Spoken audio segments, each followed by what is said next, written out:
Hi, friends. Welcome again to another episode of Beyond the Clouds, S to S transformation.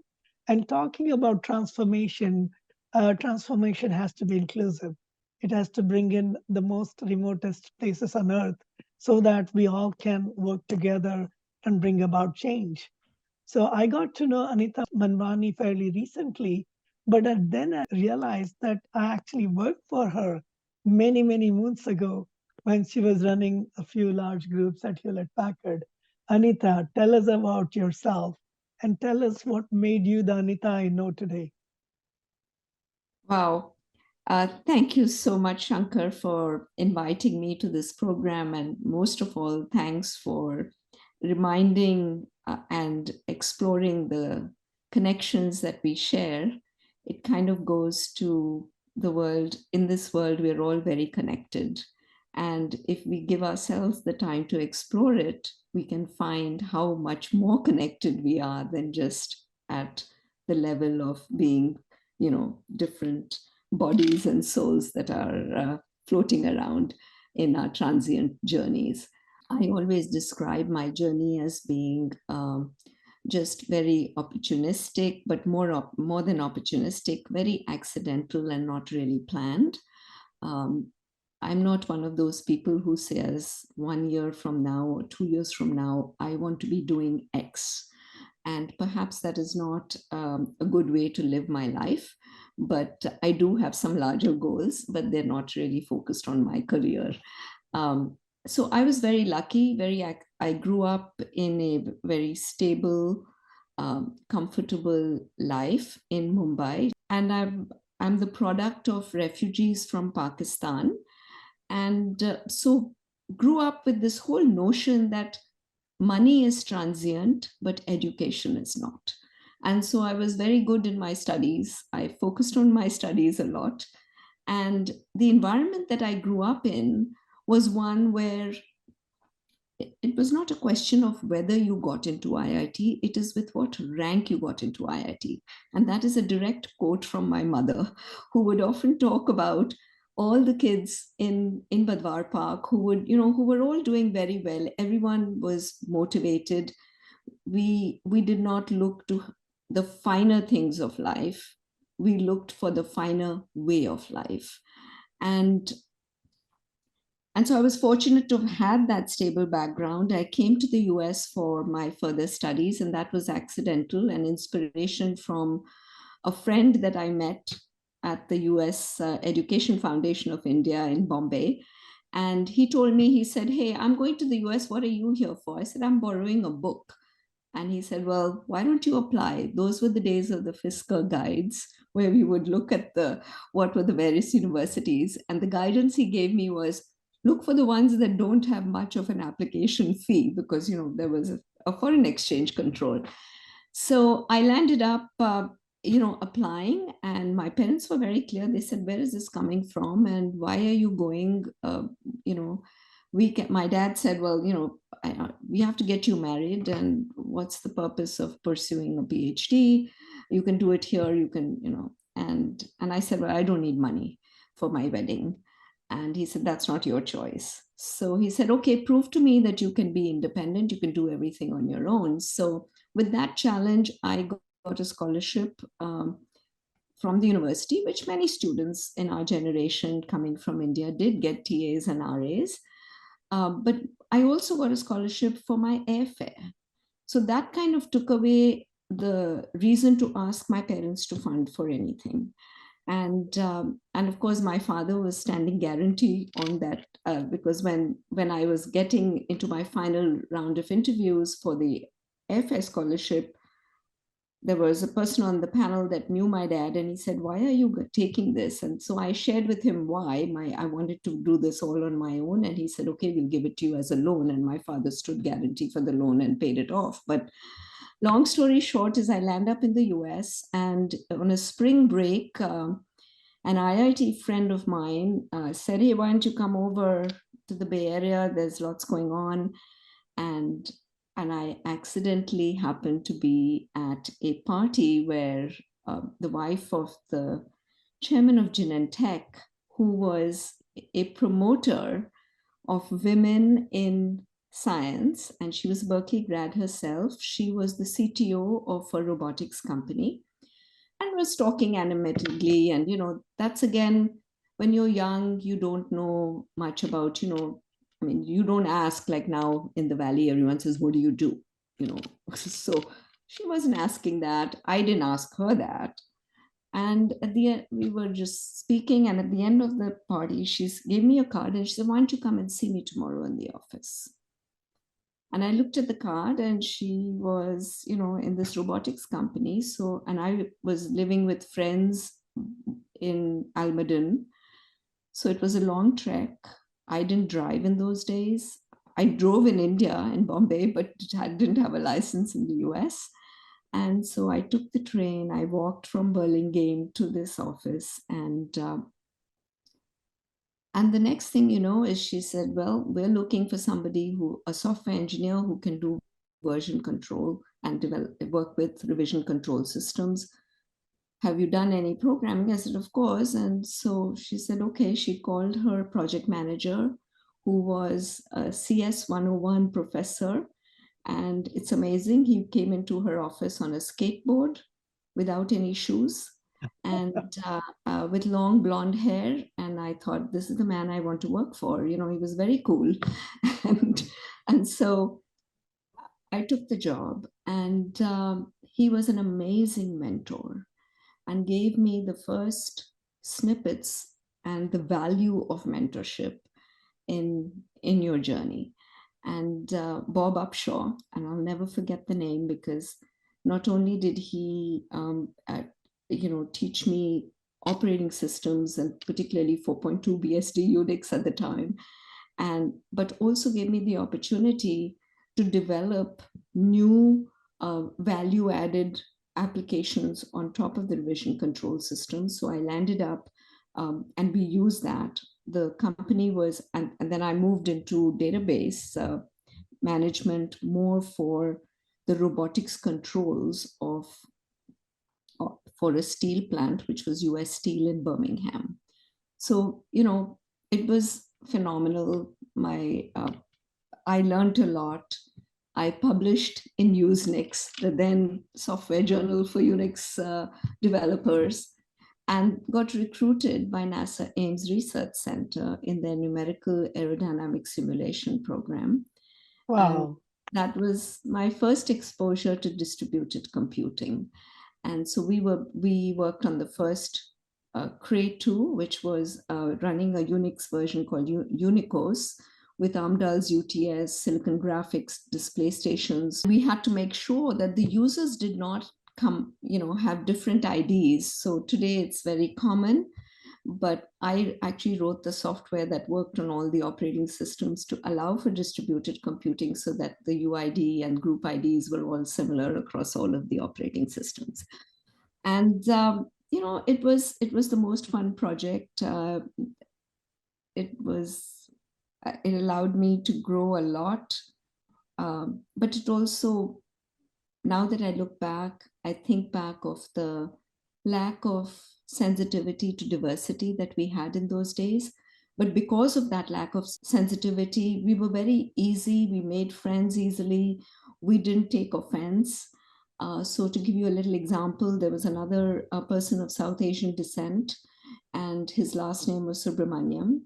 And our admin assistant used to call him Subterranean because she couldn't pronounce Subramanian. And we used to laugh, just like you are. Fast forward a couple of decades, 3 decades, we would never do that today. And how fortunate are we all in Silicon Valley to have such a diverse environment and to have been embraced by all of our non-South Asian colleagues, who now make the effort and don't mispronounce Subramaniam. And so, so I think that's the change that I have seen, but also seeing distributed computing going to then at Hewlett Packard. When I got recruited from there by Hewlett Packard, my friend said, why are you going to HP? They don't do Unix. But they were just starting their 32-bit HPUX group. And so I got to be in that group. And I feel so good to be in, and so grateful to again have some fantastic mentors. My first manager, I was a test lead for HPUX. That was my first job. And my manager was a gentleman by the name of William Wu. And I remember all these people because they've had such a profound impact on me. I had worked the entire Christmas Eve, Christmas Day, and the 26th, Boxers Day, to basically get this release out for HPUX. The day after the holidays, he obviously was getting emails from me and reporting back that we'd done all this. And he said, Anita, thank you so much for doing this. And my colleague, he also was thanking this team member of mine. And I told him, oh, please don't thank me. It's my job.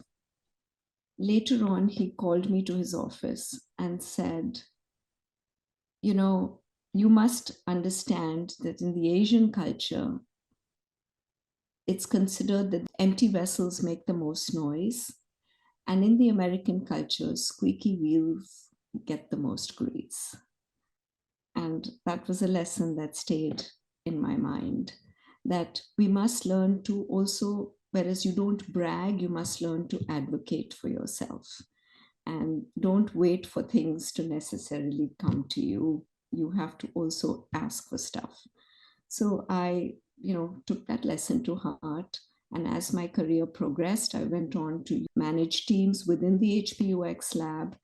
And at the end of one of our major releases, I was asked by our SVP, what would I like to do next? And I had heard that HP was going to be working on this Merced chip for the next release. And that was going to happen 3-4 years from that time.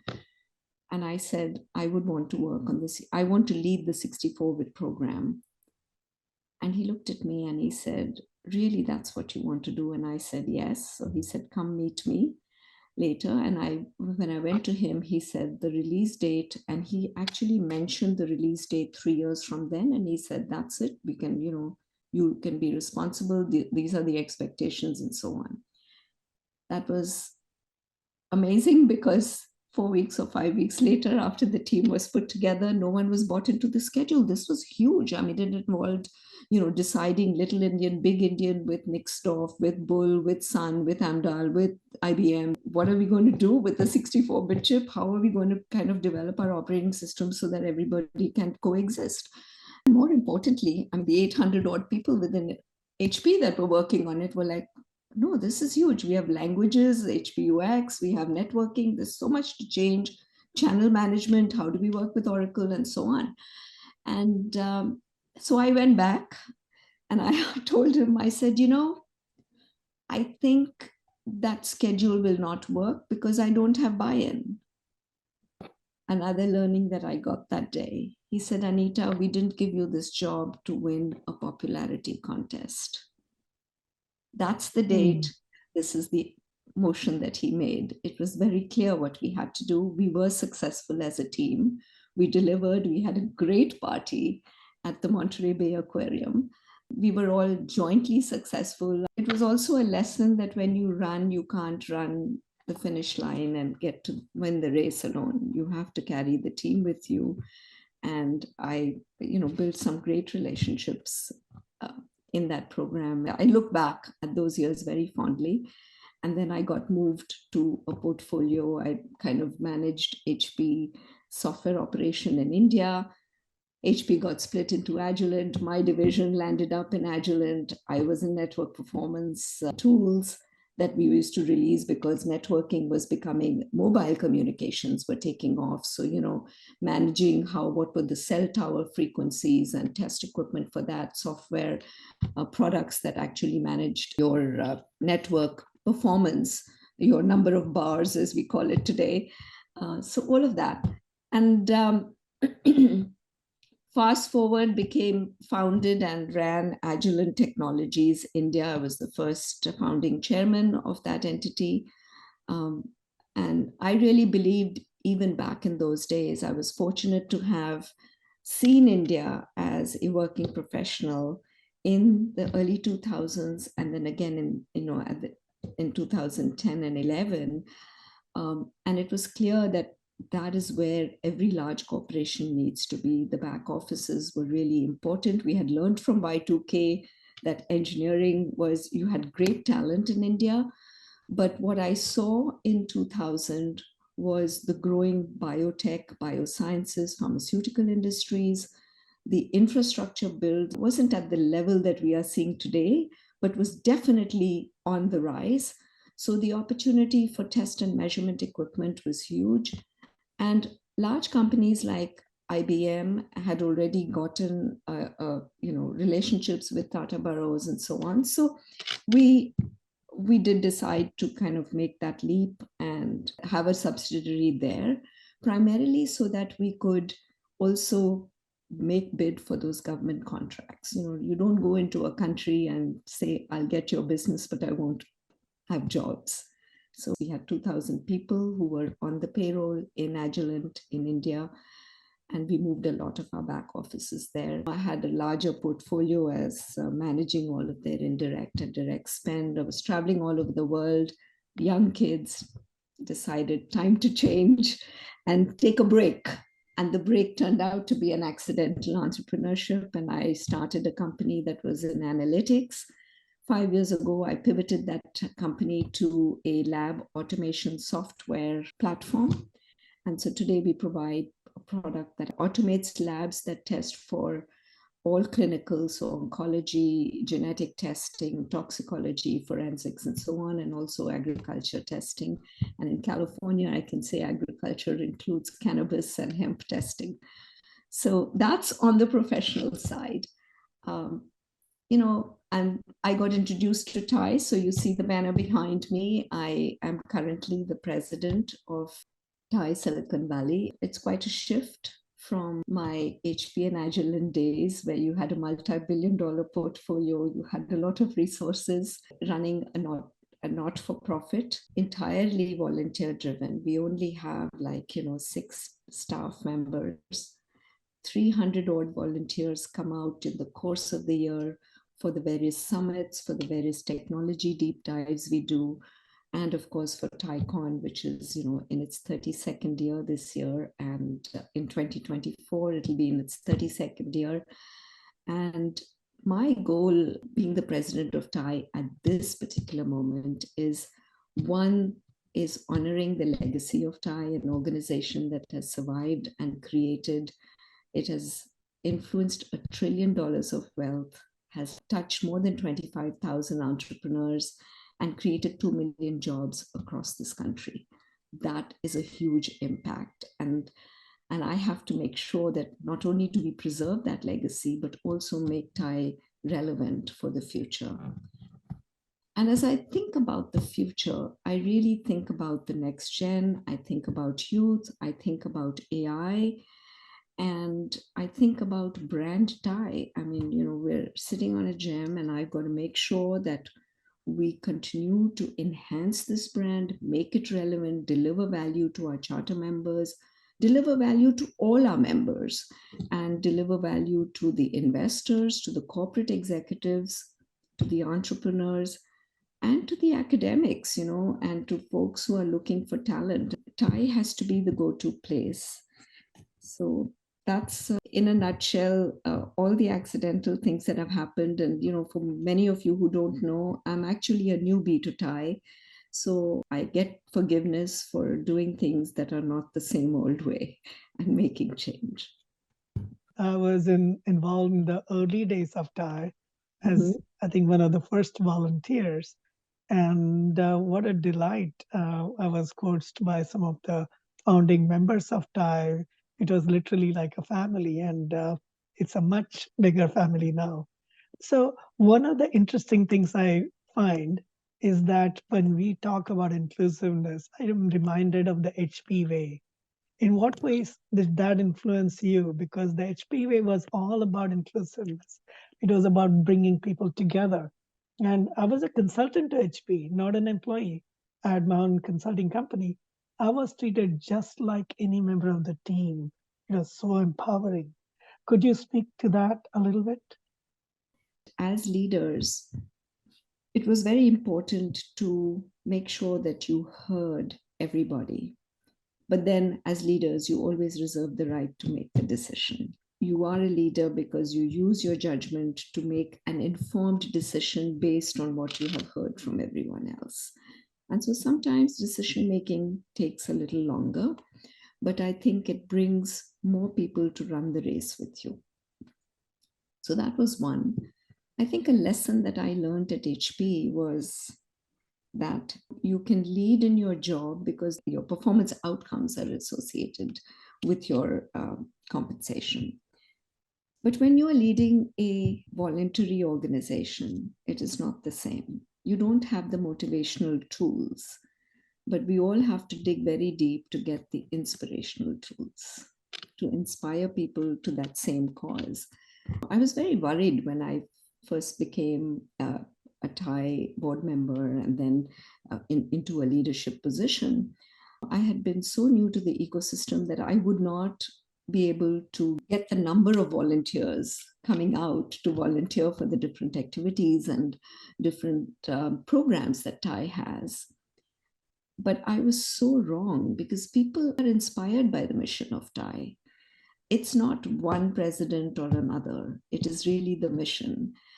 People step up. It's not the job of a leader to say X, please do this.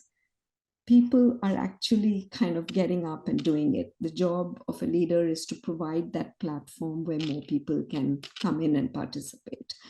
And so towards that, last year, believe it or not, at TaiCon, it was only 4 weeks before TaiCon that we decided to add a Gen AI track this past May, because by January, Feb, the conversation was all around ChatGPT.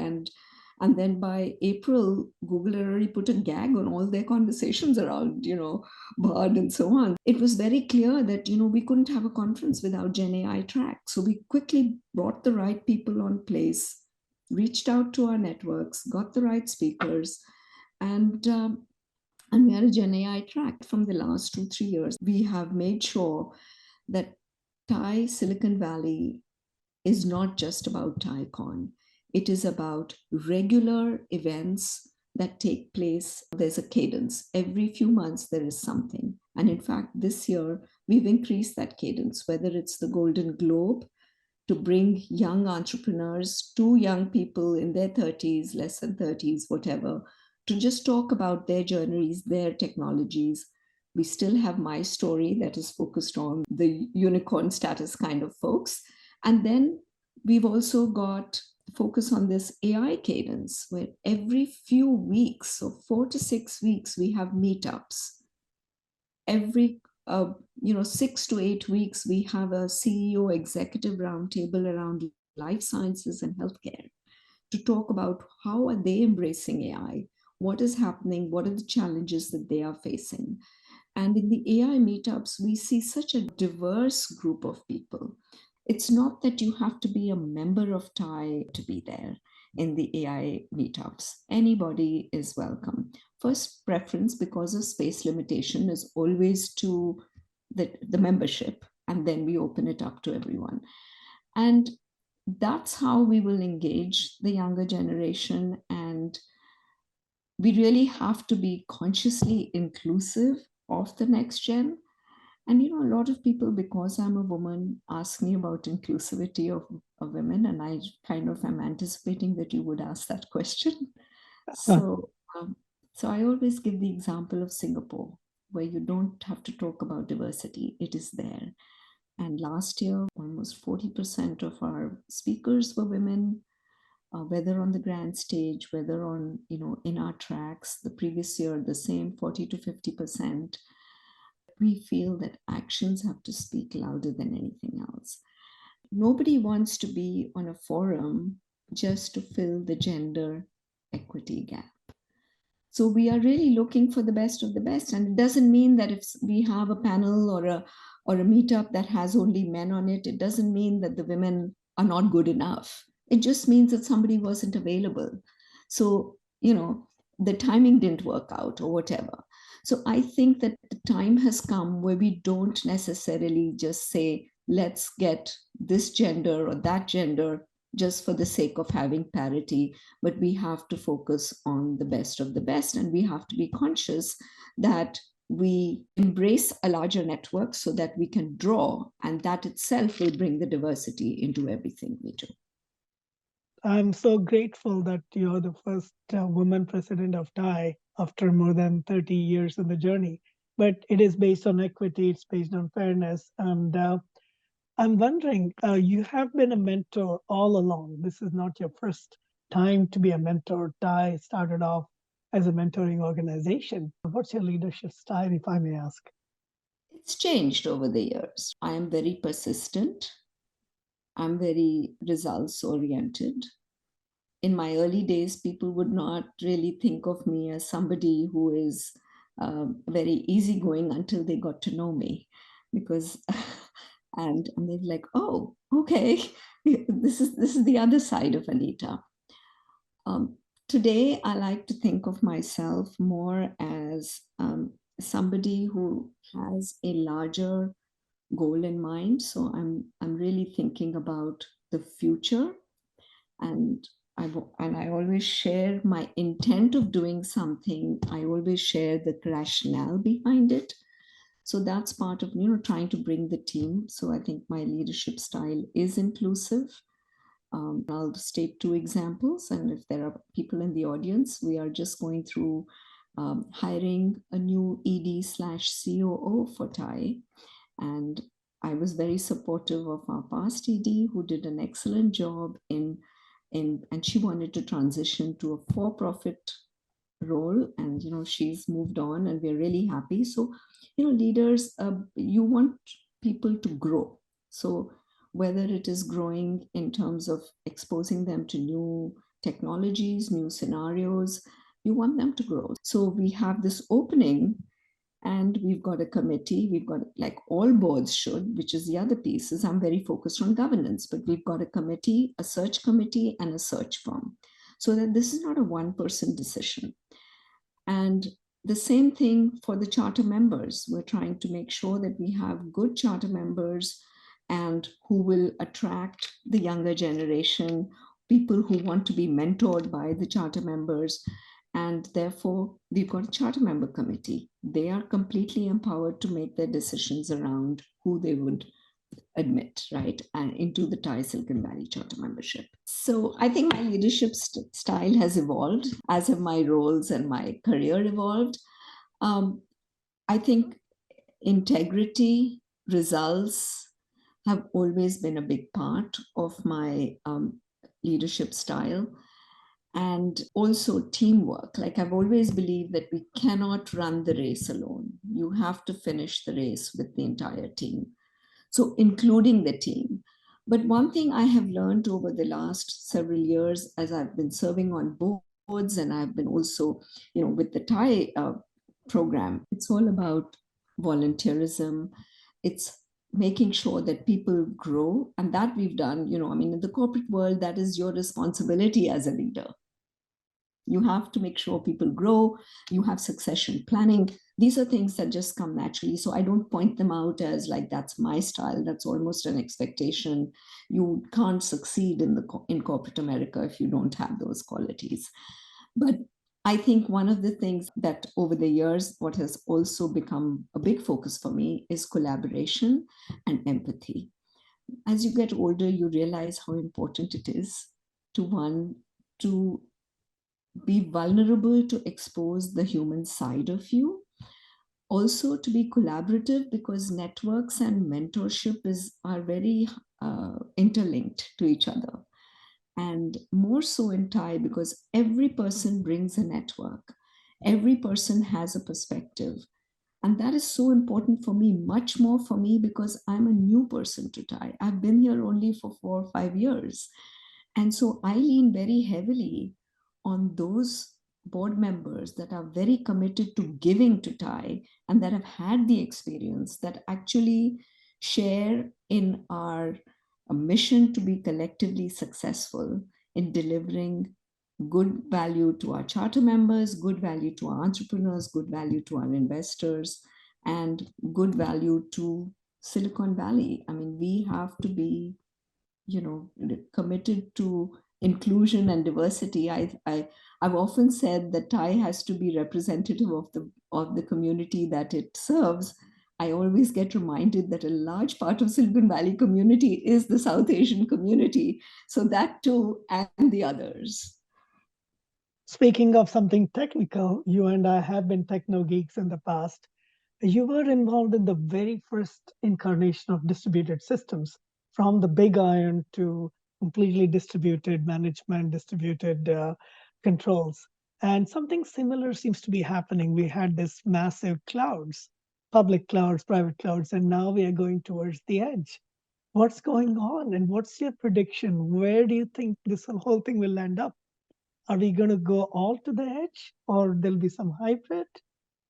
I think it's all going to move towards that direction. And if you think about the edge and the cloud, two aspects that are going to drive a lot of this acceleration is cybersecurity, right? That is at the crux of it. And the second force that is there is AI.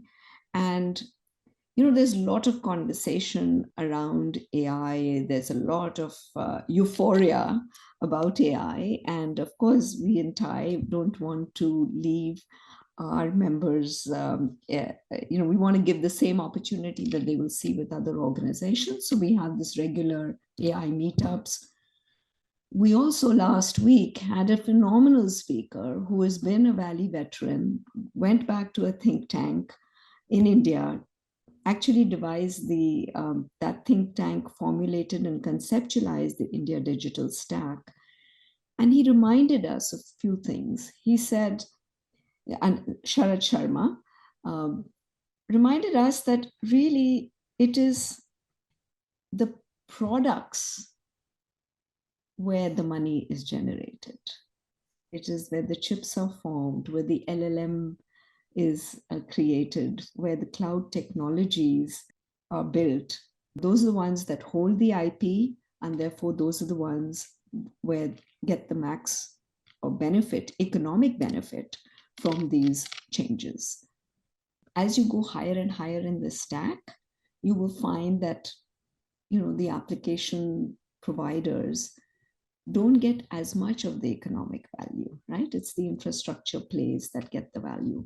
But that's not to say that there isn't money. These days, we used to talk about millions. Now everything is in the billions. So, and then there is a lot of money to be had in all of those three technologies. One thing that I want to kind of share from that conversation was no greed, no glory. So antithetical to what we see in the for-profit world, right? It's all about how do we get equity? The investor is looking for equity. He's making the bets he or she is making the bets based on, is this going to be a glorious exit? And is it going to put my name on the map for being the best person for the deal flow? And the entrepreneur, he's looking for a good exit and a good outcome, and also looking for glory for having created something that is valuable in the market. The premise that the US used and the premise that India has used with this digital stack, when AT&T released Unix, when AT&T released certain networks, the premise was to unleash the power of the entrepreneur and the innovators. So not take equity, but allow for that innovation to happen on Unix. And then look what has happened to the world, right? Same way, the digital stack in India was released, but the government did not take any equity. When applications got built, Paytm and GPay and all these things happened. And what we were reminded of is that they didn't even take the glory. So forget not taking equity. They didn't take the glory. They did not stand up and say, this is us. The Paytm guy was the one who got all the glory of having created, today will be more than 50% of the transactions in the world of 1 trillion transactions will be out of India. What a way of giving back, right? And how the universe has come back. The universe always creates that balance.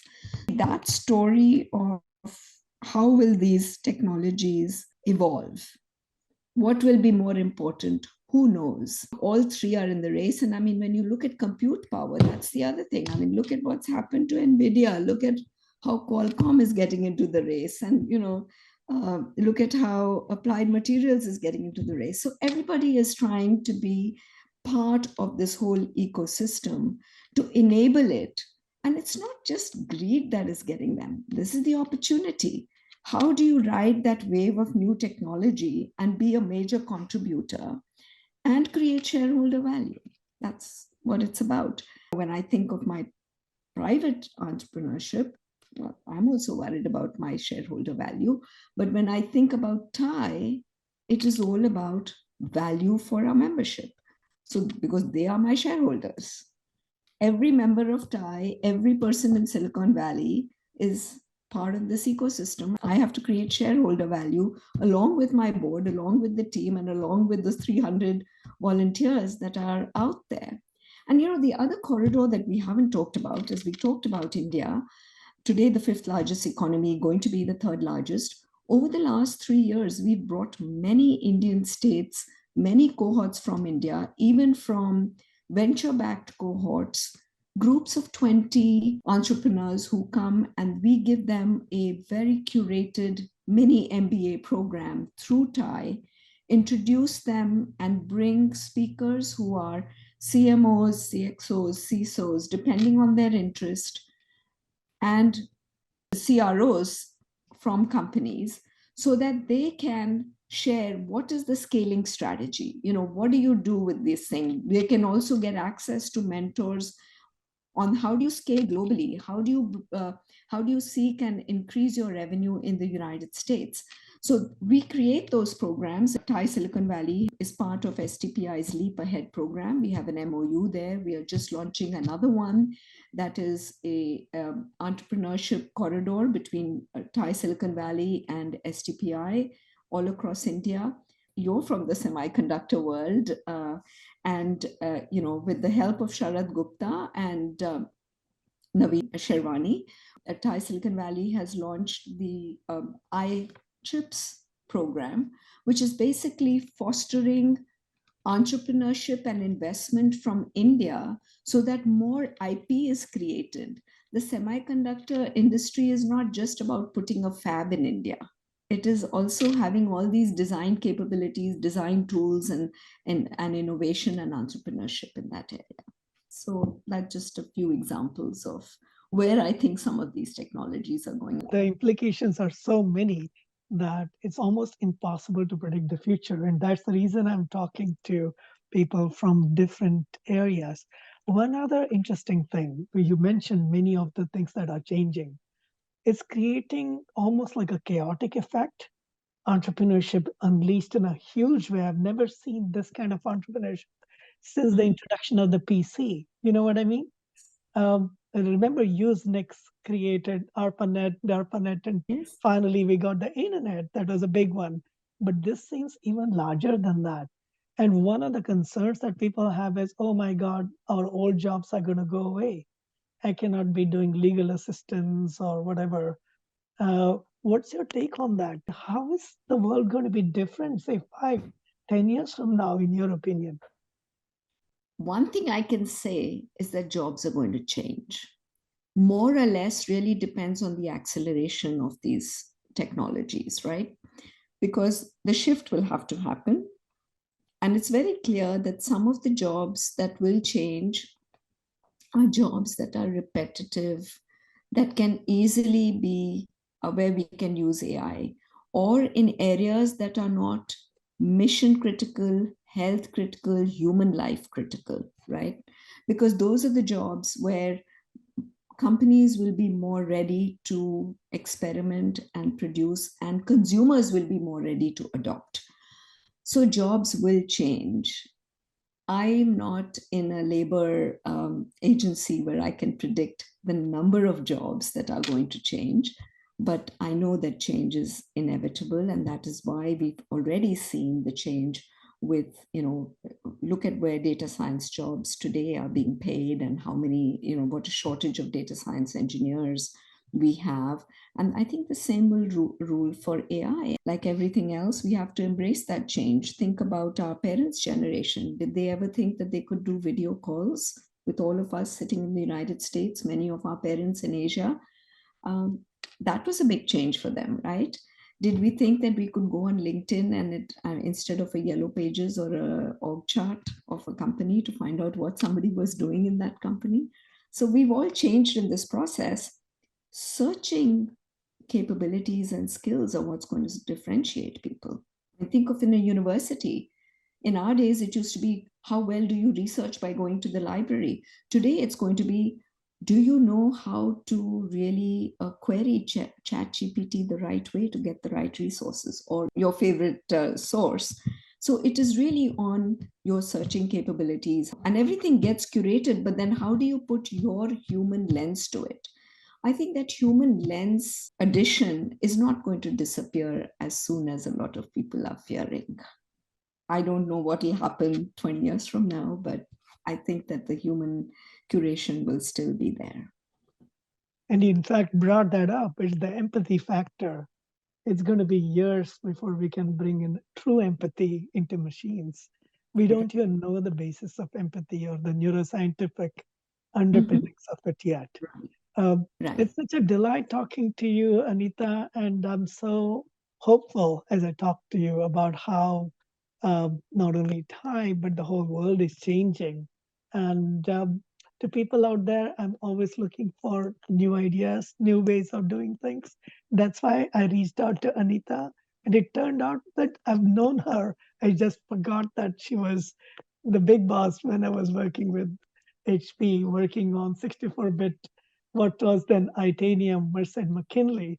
And the whole world changes upside down. It's a part of Intel now, and they are making the latest and greatest high performance computing systems.